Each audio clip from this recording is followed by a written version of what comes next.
there's sunshine in my soul today, more glorious and bright than glows in any earthly skies. For Jesus is my light. Oh, when the peaceful, happy moments roll, when Jesus shows his smiling face, there is sunshine in the soul.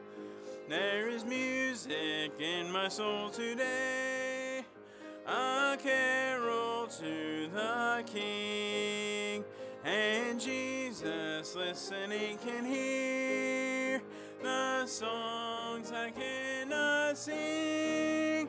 Oh, there's sunshine, blessed sunshine, when the peaceful, happy moments roll, when Jesus shows his smiling face, there is sunshine in the soul. On the last, there is gladness in my soul today, and hope and praise and love for blessings which he gives me now, for joys laid up above.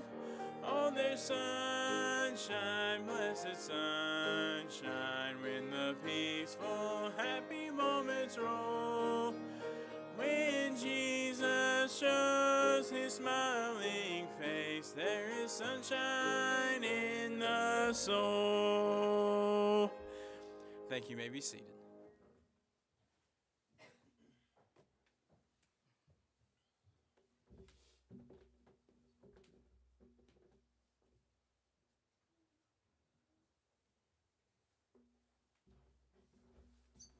Good morning. I'd like for y'all to turn to Proverbs chapter number 28.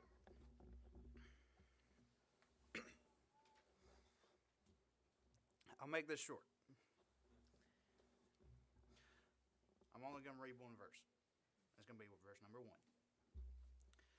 The wicked flee when no man pursueth, but the righteous are as bold as a lion. I am no lion. You can see that. I don't think there are any lions out here. If there are, please let me know and I will run.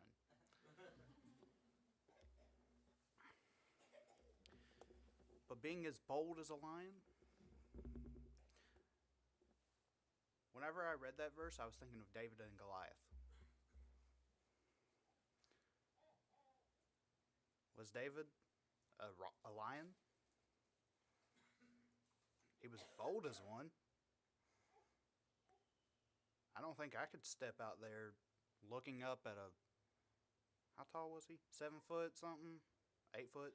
9. I completely forgot.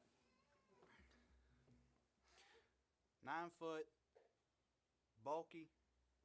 No, I ain't doing that. But he had God on his side. You want to know what? We do too. We all do. He's always on our side. That's why we can be as bold as a lion. And we need to be. Whenever you're handing out tracts, I know it's hard. I've been there. I've done that. Some fully tattooed. Probably part of a biker gang or whatever. Or used to be anyway. Walk up to him, try to give him a tract. He's like, thank you. I go to this church and so. I'm like, oh. It surprises me. But there are people like that. There are also some people that won't do that. But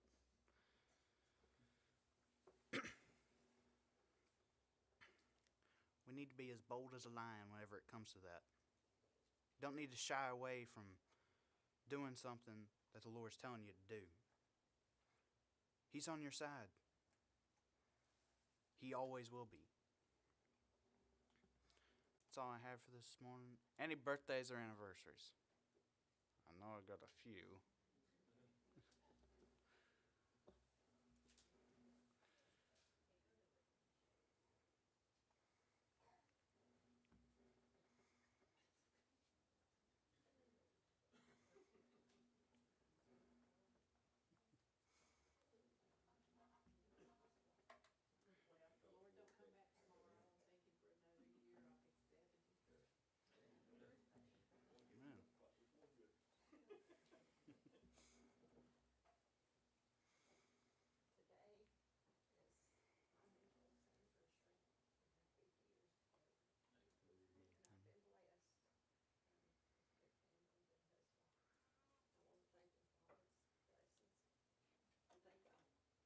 Amen. Amen. I thank the Lord that if I live till Friday, it'll be 82. I've been blessed as well. I just thank the Lord for all His blessings that He's given to us. And just trust that God will just continue to help us to live for Him as long as He leaves me here. I want to be a testimony and witness for Him. And I appreciate the prayers you always do. Appreciate all of your love and concern for us.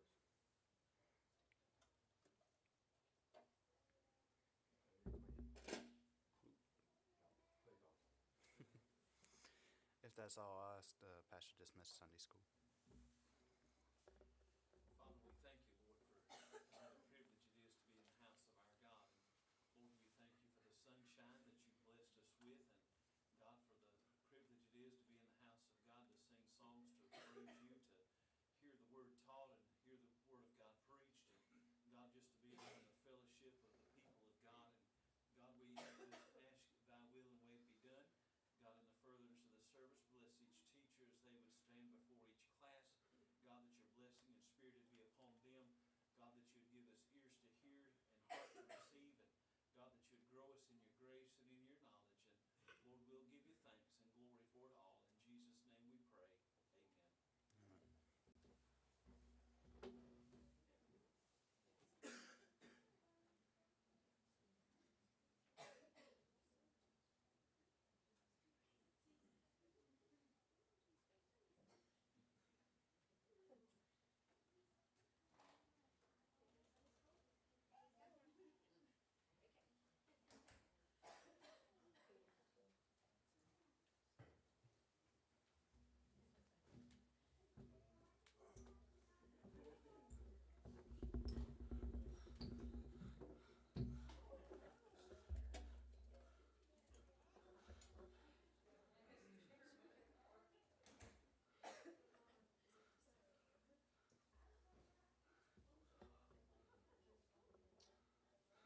Oh, 9 foot tall. I know who I want on my basketball team.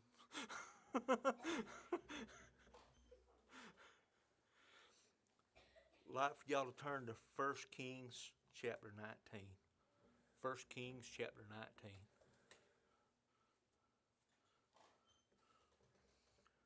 Being a special prayer today for Kenneth and his family.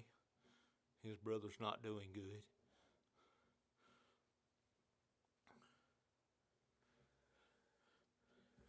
First Kings chapter 19 picks up with Elijah. He's done defeated the prophets of Baal.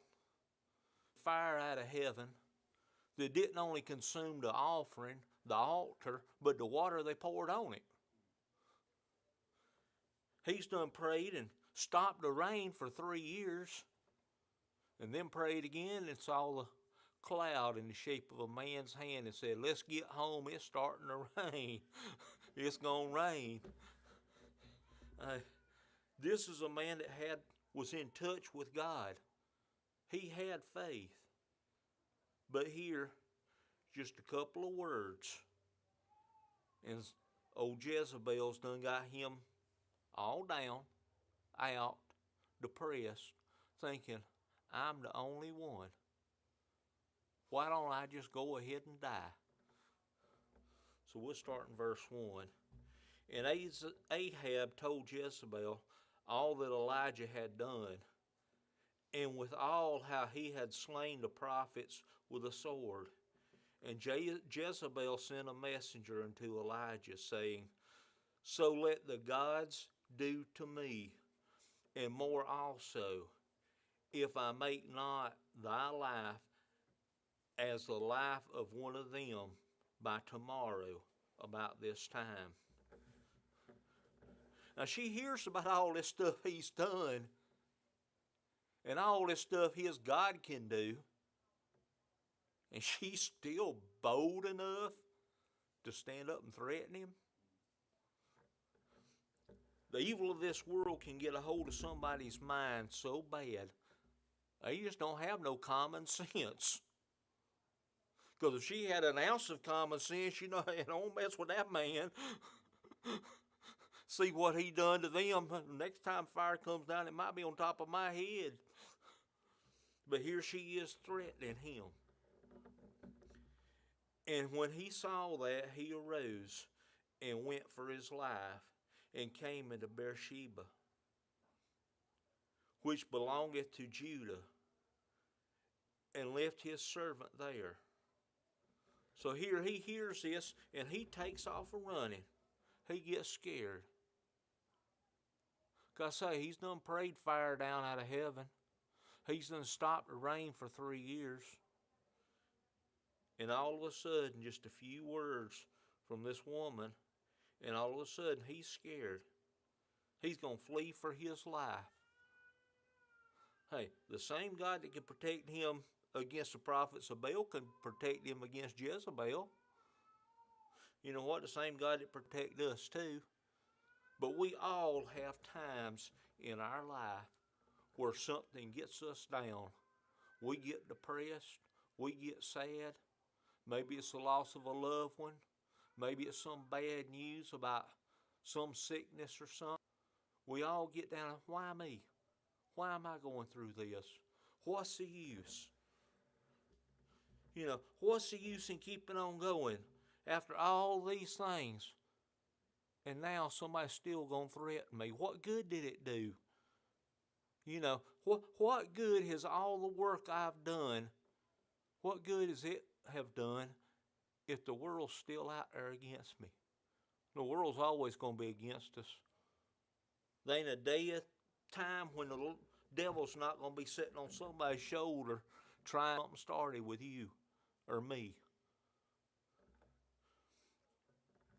He left his servant there, but he himself went a day's journey into the wilderness, and came and sat under the juniper tree. And he requested for himself that he might die, and said, It is enough now, O Lord. Take away my life, for I am no better than my fathers. And as he lay and slept under the juniper tree, behold, then an angel touched him, and said unto him, Arise and eat. He's done got down. He's done got depressed. He's feeling sorry for himself. And there ain't nobody to help me. Well, he just left his servant. That poor boy's done heard all the threats too, and still with him. So he ain't all alone, but he feels like he's all alone. Sometimes in this life we can get feeling like we're all alone and nobody cares, and what's the use? He done got up under this juniper tree and them limbs hanging down. He thinks he's hid from the world. He's covered. He's trying to get away from everybody and everything, and turns to God and says, Lord, take away my life. Just let me die. All because of a few words of some wicked woman that she's going to end up in hell. I mean, let's just face it. She's the devil's child. And she can't see the truth with it standing right in front of her. We all know people that way. And he says, just let me die. I'm no better than my fathers. They are already dead. They're dust. There's nothing left of them. Just let me be as him. Just right here under this tree, and nobody will ever find me. Nobody will ever know. He's just so depressed and wrapped up in his own emotions. And as he lay and slept under the juniper tree, behold, then an angel touched him and said, Arise and eat. Here he is. He's there sleeping under that tree. Just give up on everything. And the angel didn't come over there and just grab him and shake him. Didn't startle him. Just come by and touched him, said, Arise and eat. Calmly, peacefully. He's already started a fire. Done got coals there with bread fixed on it. We fixing to find out. And just comes and gently says, Arise and eat. And he looked, and behold, there was a cake baked on the coals, and a cruse of water at his head. And he did eat and drink, and laid down again. Here God's done sent an angel. Touch him, wake him up. Done cooked his supper for him. Got some good, cool water there for the drink. You know, Grandmama lived up above Pumpkin Town. She used to pump her water out the branch. Iron in it, it was orange. But it sure did taste good. And I tell you what, you go to the spigot and get water, and you couldn't find nothing colder in the refrigerator. I mean, it was cold all the time. But think of God's prepared for him. It's got to be good water sure enough. That bread that's prepared for him. God's taking care of him. God's letting him know it's not over. And what does he do? He lays back down and goes back to sleep. He's still feeling sorry for himself. And the angel of the Lord came again a second time and touched him and said, Arise and eat, because the journey is too far for thee. Here he's done fixed him another meal. Come by, touched him, woke him up, gonna feed him again, and telling him what he wants him to do. Even with all the depression he's in, feeling sorry for himself, having a pity party, God's not done with him. God's still got something for him to do. You know what? No matter what we're going through and how low we feel and how bad we feel, God's still got something for us to do. As long as we're alive, he's got something for us to do. Somebody to speak to, somebody to pray for. He's got something. Don't give up. Just because the time looks hard and the things are scary, don't give up. Because God still can use you. And he said, the journey's going to be long, but you're going to take a journey, and I got something for you to do. And he arose and did eat and drink, and went in the strength of that meal 40 days and 40 nights unto Horeb, the mount of God. What does he do? After he eats and drinks, God's done told him, you're going to go on a journey. Had the angel tell him. And what does he do? He gets up and starts walking. Don't look back. He don't look back under that juniper tree and think about what he went through under there. He just gets up and starts walking. And not only does he start walking, he walks for 40 days and 40 nights without anything else to eat. God sustained him and kept him going until Mount Horeb, the Mount of God. This is a mountain where Moses got the 10 Commandments. This is a holy place. And he's taking him there. I looked it up. From Beersheba to Mount Horeb is 250 miles. He better have the Lord's strength.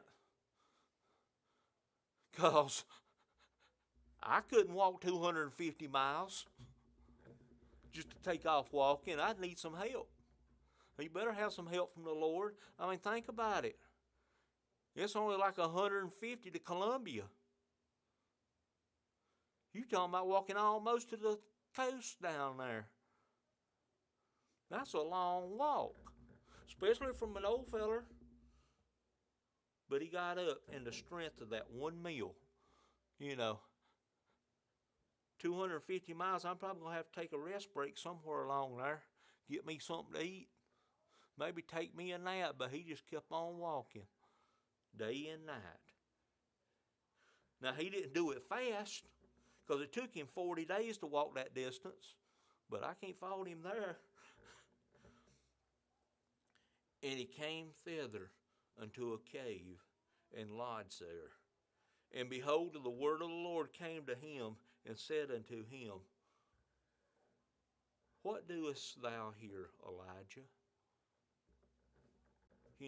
The Lord came and spoke to him.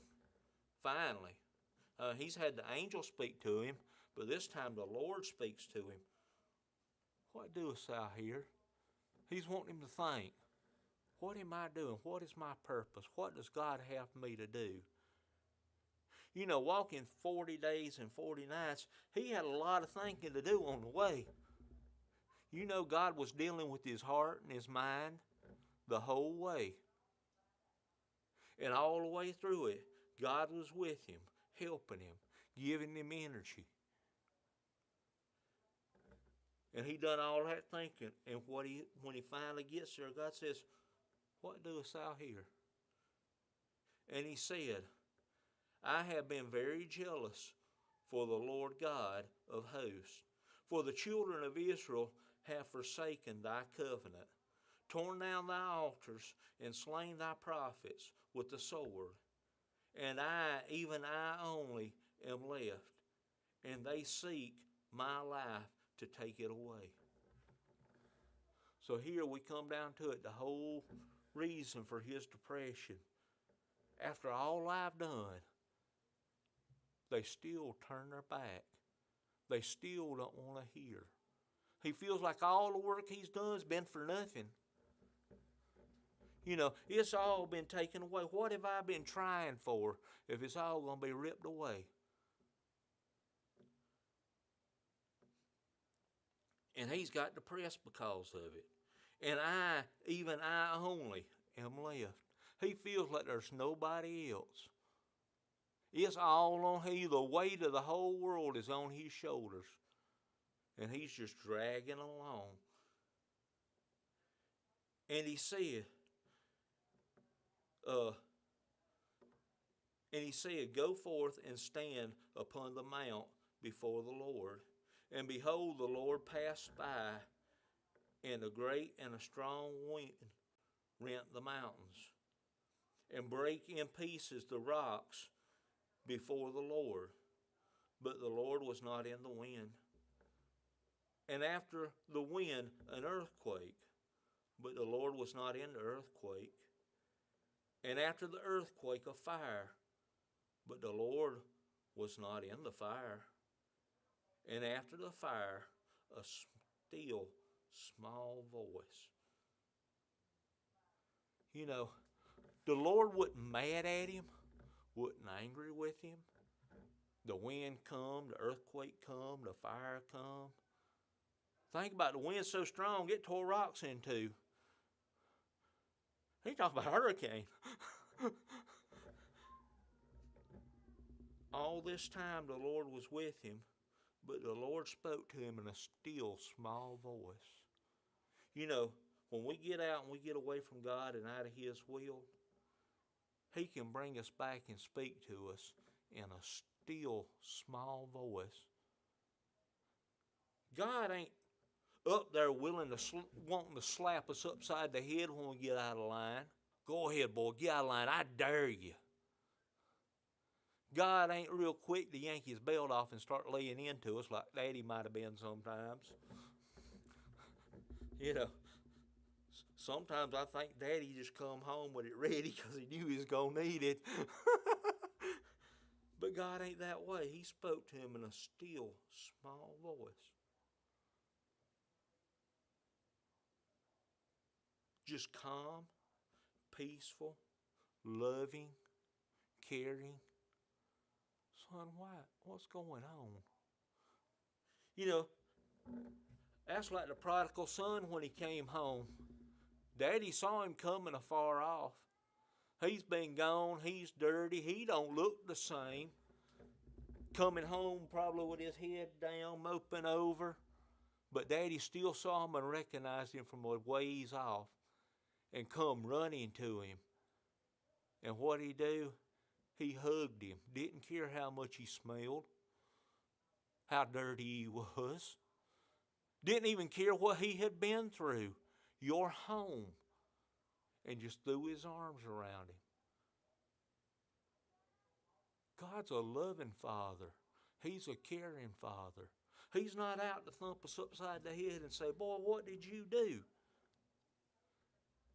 But He loves us and He cares for us. And He's in this still small voice. And it was so when Elijah heard it, he wrapped his face in his mantle and went out and stood in the entering of the cave. And behold, there came a voice unto him and said, what doest thou here? So loving, caring, kind. Wanting to help him understand what's going on and what he needs to do. You know, when Peter denied Christ and cussed, Jesus didn't or scold him or just, do you love me? God knew the truth. The Lord knew the truth. He knew Peter loved him, but He wanted Peter to see that. He's not asking Elijah here questions because God knows. You know, He's like Mama when you're in trouble and she starts asking you questions. She already knows. She just wants you to admit to it. Just like in the Garden of Eden when Adam and Eve had sinned. God knew what was going on. God knew why they was hiding from Him. God knew why they tried to make clothes out of fig leaves. He asked them so they would know. So they would admit to it and be honest. And He's wanting Elijah here to see, to admit to himself, you know, I'm kind of silly. Why am I doubting God after all these other things? And, you know, God ain't thumping him upside the head. He said, I have been very jealous for the Lord God of hosts, because the children of Israel have forsaken the covenant, thrown down the altars, and slain the prophets with the sword. And I, even I only, am left, and they seek my life to take it away. And the Lord said unto him, go, return on thy way to the wilderness of Damascus. And when thou comest unto Hazael, the king of Syria, comest, anoint Hazael, the king of Syria, over Syria.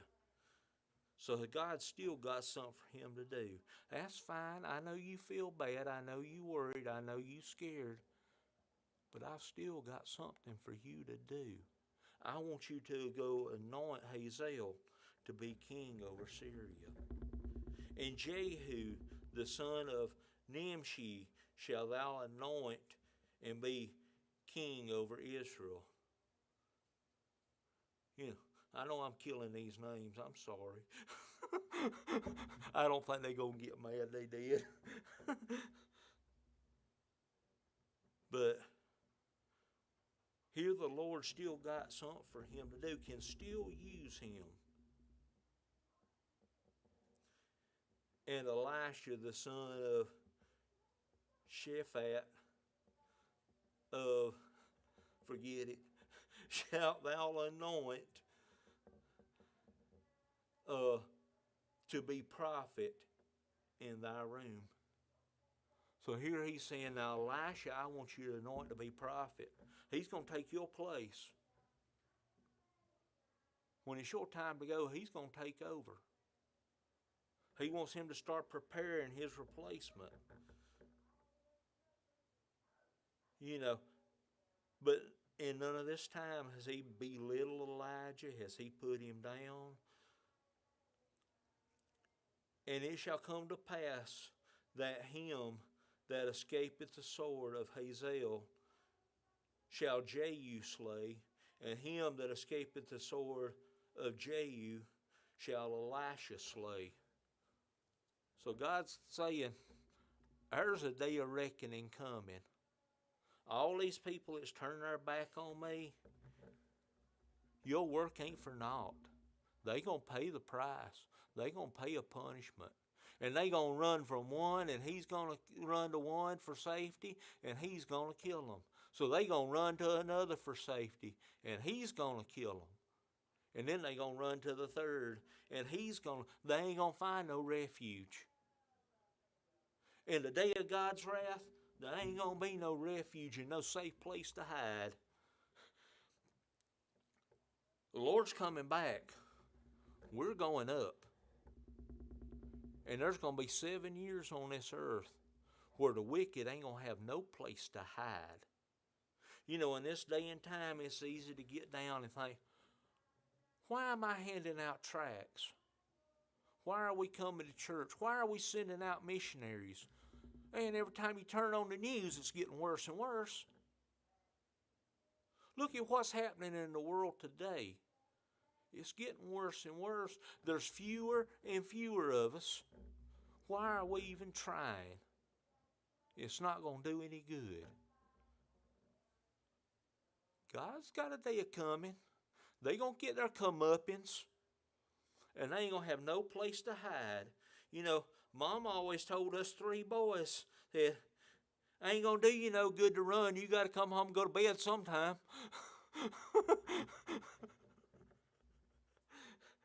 You know, that's basically what God's saying. There ain't going to be no place for them to run. They're going to be jumping out of frying pan and into the fire, taking their life. Yet have I left me 7,000 in Israel. You're not the only one. We got 7,000 still. God's always got a remnant set aside. All the knees which have not bowed to Baal, and every mouth which hath not kissed him. Out of the whole nation are 7,000 that hadn't done that. But I got them set aside. Just hang on. You're not the only one. You're not in this fight all by yourself. But you know what? Even if I am in the fight all by myself, me and God beats everybody. Because God can't be defeated. You know, there ain't nobody can stand up to him. I don't care how big he is, how bad he is, how mean he is, or how powerful he is. God can take them down. Whether they be a king, a president, or anything else, God's still in control. What the world don't realize, they think they so big and bad or so smart. God controls their every breath, their every heartbeat. And God knows how to bring you to your knees. Every one of us. Everybody has their little spot where God knows how to hit them and bring them to their knees. He can use some little bug that's so small you can't even see him and bring you to your knees in a heartbeat. But God's in control of all of it. And I got 7,000 set aside.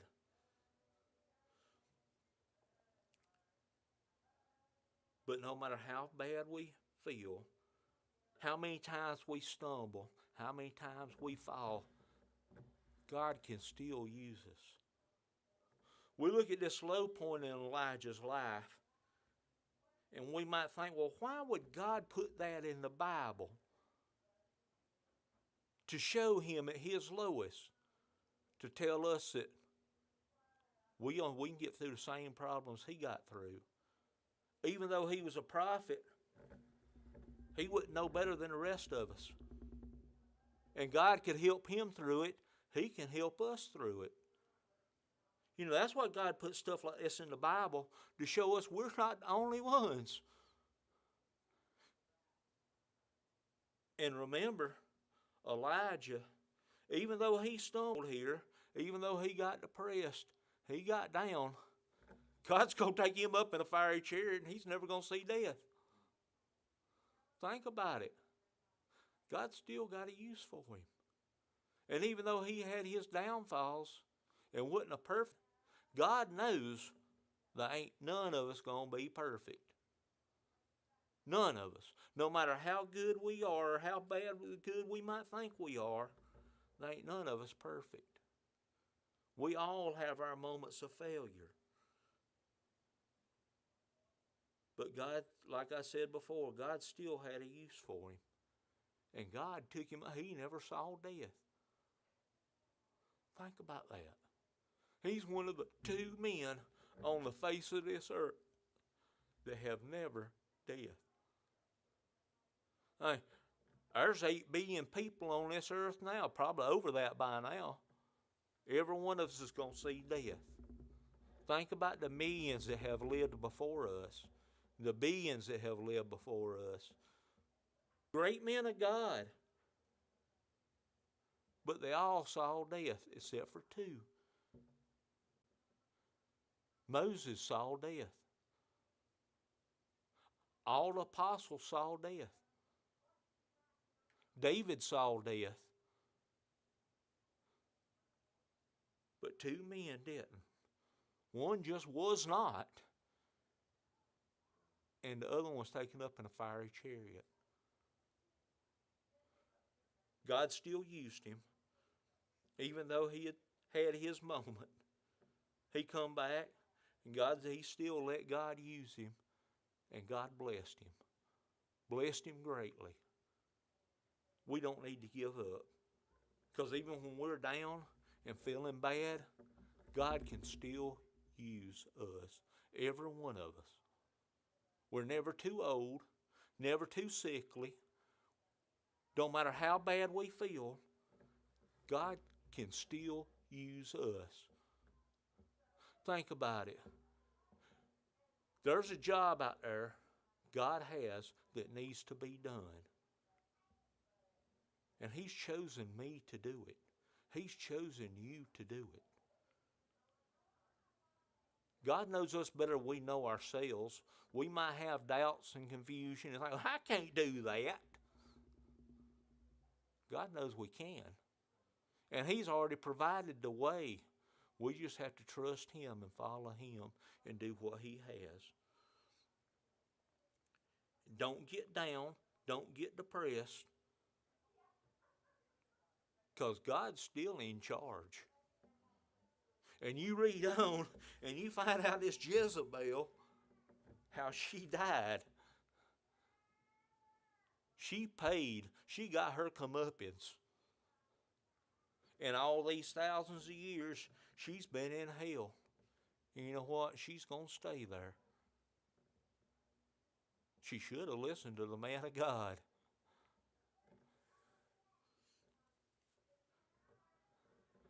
Preacher Ellenberry, will you close us in prayer? Preacher, will you close us in prayer? Close us in prayer.